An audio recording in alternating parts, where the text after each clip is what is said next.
वशिन्यादिवाग्देवता ऋषयः अनुष्टुप्छन्दः श्रीललिता परमेश्वरी देवता श्रीमद्वाग्भवकूटेति बीजम् मध्यकूटेति शक्तिः शक्तिकूटेति गीतकम् श्रीललिता महात्रिपुरसुन्दरी प्रसादसिद्धिद्वारा चिन्तितफलावाप्त्यर्थे जपे विनियोगः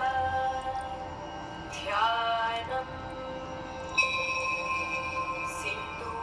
सिन्दूरारुणविग्रहाम् त्रिनयनरक्तारानायकशेखराम् स्मितमुखीमापीनवक्षोरुहाम् पाणिभ्यामलिपूर्णरत्नचषकम् रक्तोत्पलम् बिभ्रतीम्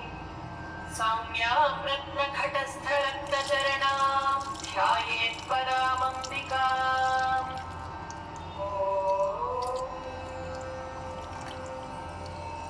श्रीमाता श्रीमहाराज्ञी श्रीमत्सिंहासनेश्वरी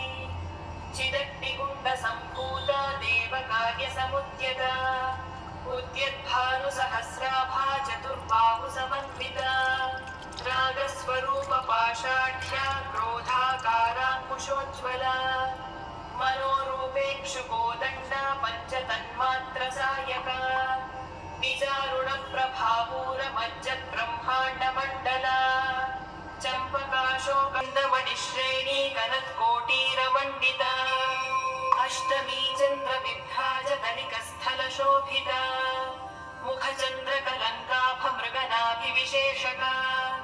वदनस्वरमाङ्गल्यगृहतोरणचिल्लिका वक्त्रलक्ष्मी परीवाहचलन्मीनाभलोचना नवचम्पकपुष्पाभनासा दण्डविराजिता ताराकान्तितिरस्कारिनासाभरणभासुरा कदम्बमञ्जरी क्लुप्तकर्णपूरमनोहरा ताटङ्कयुगलीभूततपनोडुपमण्डला पद्मरागशिलादर्श परिभाविकपोलभूः नवविद्रुमबिम्बश्रीन्यक्कारिरदनच्छदा शुद्धविद्याङ्कुराकाद्विजपच्छवी मन्दस्मितप्रभापूरमज्जत्कामेशमानसा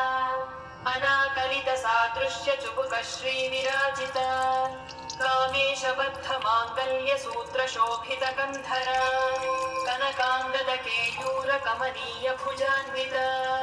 रत्नग्रैवेयचिन्ताकलोलमुक्ता फलान्विता